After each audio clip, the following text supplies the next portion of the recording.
CM Yogi Adityanath और सुभाष के राष्ट्रीय अध्यक्ष ओपी राजभर की वाराणसी के सर्किट हाउस में देर रात मुलाकात हुई। दोनों नेताओं के बीच हुई ये मुलाकात काफी ज्यादा खास मानी जा रही है। लगभग आधे घंटे तक दोनों नेताओं के बीच मुलाकात और बातचीत हुई।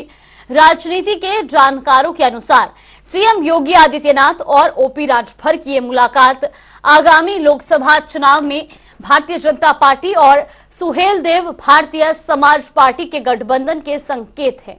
इसकी झलक ओम प्रकाश राजभर के हालिया दिए गए बयानों से भी लगाए जा सकते हैं।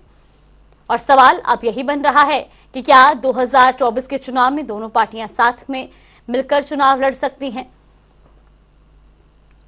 तो वही सीएम योगी और ओपी राजभर की मुलाकात हुई है वाराणसी के सर्किट हाउस में। ये मुलाकात की तस्वीरें भी आपको दिखा रहे हैं और ऐसे में जहां अब लगातार ये कयास भी लगाए जा रहे हैं कि क्या दोनों पार्टियों में गठबंधन हो सकता है।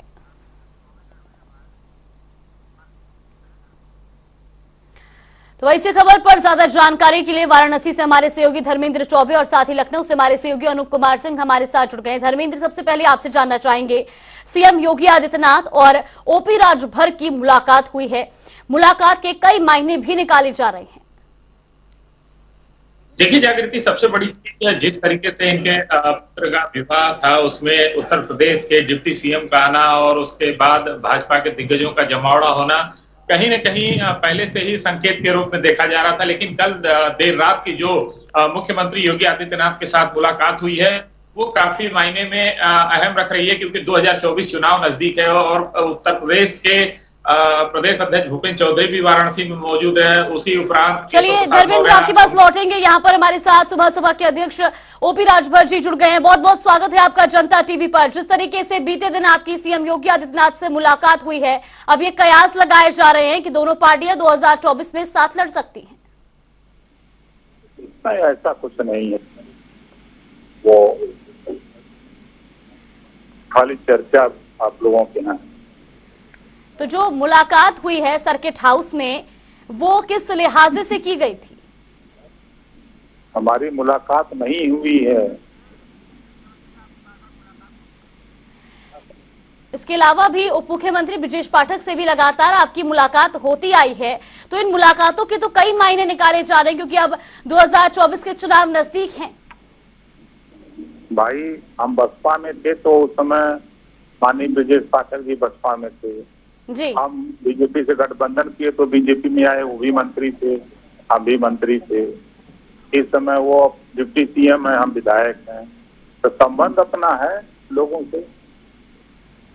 जी चलिए, बहुत बहुत धन्यवाद आपका हमारे साथ जुड़ने के लिए और अपना कीमती समय हमें देने के लिए।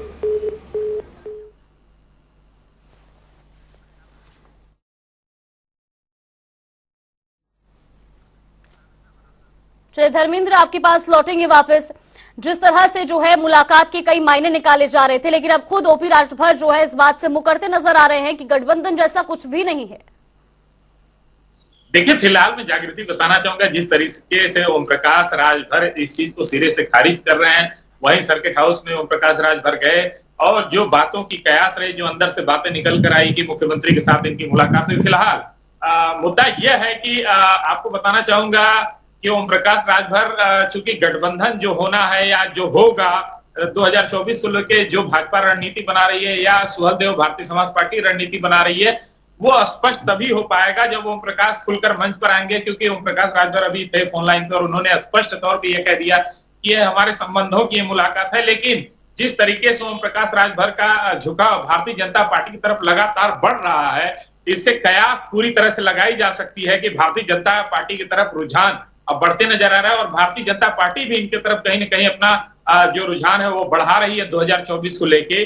स्पष्ट तब हो पाएगा जब दोनों पार्टियां एक मंच पर एक साथ होंगी और घोषणाएं होंगी, जैसे कि इसके पूर्व में हुई थी। जागृति जी बिल्कुल अनूप, जिस तरीके से आपने जो है ओपी राजभर हमारे साथ जुड़े और उनका आपने बयान भी सुना, उनका साफ तौर पर कहना है कि ये गठबंधन की मुलाकात नहीं है।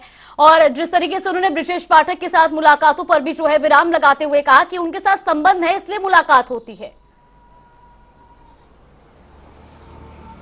देखिए, इस मामले पर थोड़ा सा अगर हम पीछे जाएं तो जब समाजवादी पार्टी से और सुभाषपा का जब था 2022 में। उसके बाद जब गठबंधन में धीरे धीरे दरार पैदा होने लगी और ओम प्रकाश राजभर हमेशा भारतीय जनता पार्टी की तारीफ करते नजर आते थे, मोदी की तारीफ करते थे, योगी की ये तारीफ करते थे, तो ये कयास लगाना भी लाजमी है कि अगला ठिकाना ओम प्रकाश राजभर का भारतीय जनता पार्टी होगा, क्योंकि ओम प्रकाश राजभर उत्तर प्रदेश में अकेले बहुत कुछ कर नहीं सकते हैं। लेकिन अभी जो इंटरनल एक सर्वे आया है लोकसभा चुनाव को लेकर के, जिसमें ये जानकारी मिली कि भारतीय जनता पार्टी करीब 20 सीटें प्रभावित कर सकते हैं ओम प्रकाश राजभर, तभी से एक बार और भी कयास लगाया जाना शुरू हो चुका कि अगला जो ठिकाना हो सकता राजभर का समाजवादी पार्टी से ना होकर के ना कांग्रेस में जाएंगे, भारतीय जनता पार्टी में जाएंगे।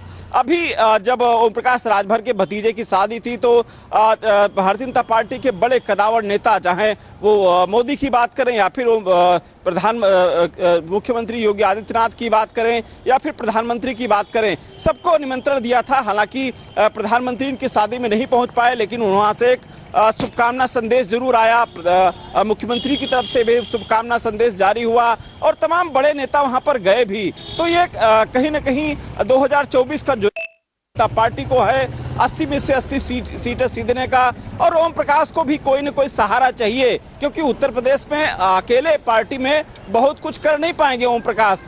हालांकि अगर की बात करें तो कुछ सीटों पर ओम प्रकाश राजभर की पकड़ है और यही इंटरनल सर्वे में आया है, करीब 20 सीटें प्रभावित कर सकते हैं ओम प्रकाश राजभर। तो अब ओम प्रकाश राजभर और भारतीय जनता पार्टी के बीच इस समय बार्गेनिंग जारी है। बार्गेनिंग की बात मैं इसलिए कह रहा हूं क्योंकि ओम प्रकाश राजभर जब 2022 में भारतीय जनता पार्टी के साथ बार्गेनिंग का जब मामला शुरू हुआ था तो 2 सीट पर मामला फंस गया था, और यही वजह थी कि 2022 में ओम प्रकाश राजभर और भारतीय जनता पार्टी एक नहीं हो पाए थे। तो मुझे लगता है इस बार 2024 की जब लड़ाई लोकसभा की होगी, उस समय जो इंटरनल सर्वे के मुताबिक इसमें मुझे लगता कि आने वाले समय में भारतीय जनता पार्टी और ओम प्रकाश राजभर एक ही सुर में सुर, ताल में ताल मिलाते नजर आएंगे। जी बिल्कुल, धर्मेंद्र आपसे भी जानना चाहेंगे, जिस तरीके से देखिए बार बार ब्रिजेश पाठक उप मुख्यमंत्री से बार बार ओपी राजभर की मुलाकात होती है। हालांकि कई बार इससे पहले भी गठबंधन को लेकर चर्चा हुई, लेकिन हर बार बात जो है बिगड़ती हुई नजर आती है। क्या इस बार ब्रिजेश पाठक के जरिए ये गठबंधन बन सकता है 2024 में? देखिए जागृति, लगातार जिस तरीके से भारतीय जनता पार्टी सुहलदेव भारतीय समाज पार्टी की तरफ अपना रुझान बढ़ा रही है, क्योंकि पूर्वांचल में सुहलदेव भारतीय समाज पार्टी का अच्छा खासा वर्चस्व माना जाता है, राजभर समुदाय है, और कहीं न कहीं पूर्वांचल में चाहे विधानसभा हो चाहे लोकसभा हो, ये चीज देखने को भी मिली है, उसका प्रभाव काफी पड़ा है। लेकिन बात यह है कि ब्रिजेश पाठक आखिर कितने सफल होंगे इसमें, क्योंकि पूर्व के ये लोग संबंधित नेता हैं, एक पार्टी से ताल्लुकात रखते हैं, और उसके सांसद केशव प्रसाद मौर्य भी लगातार इनसे टच में बने हुए हैं, और भारतीय जनता पार्टी के तमाम कद्दावर नेता हैं जो इनसे टच में बने हुए हैं। क्योंकि वाराणसी में और प्रधानमंत्री ने भी, आपको बताना चाहूंगा कि इनके पुत्र के बेटे की शादी में उन्होंने पत्र लिखकर इनको बधाई संदेश भेजा है। तो कहीं न कहीं बड़े स्तर से अगर देखा जाए तो प्रधानमंत्री बड़ा नाम होता है, और वाराणसी के सांसद हैं, इस नाते उन्होंने एक औपचारिकता पूरा करते हुए उन्होंने एक पत्र संदेश भेजकर बधाई दी। तो कहीं न कहीं कई ऐसे अहम मुद्दे हैं जो कि सीधे तौर पर ओम प्रकाश राजभर की ओर रुख जो भाजपा का वो मुड़ते नजर आ रहा है। और वहीं अगर ओम प्रकाश राजभर का भी देखा जाए तो भारतीय जनता पार्टी की तरफ जिस तरीके से बयानबाजी और तमाम तरीके का बयान इनका चल रहा था, वो पूर्णतः विराम हो चुका है।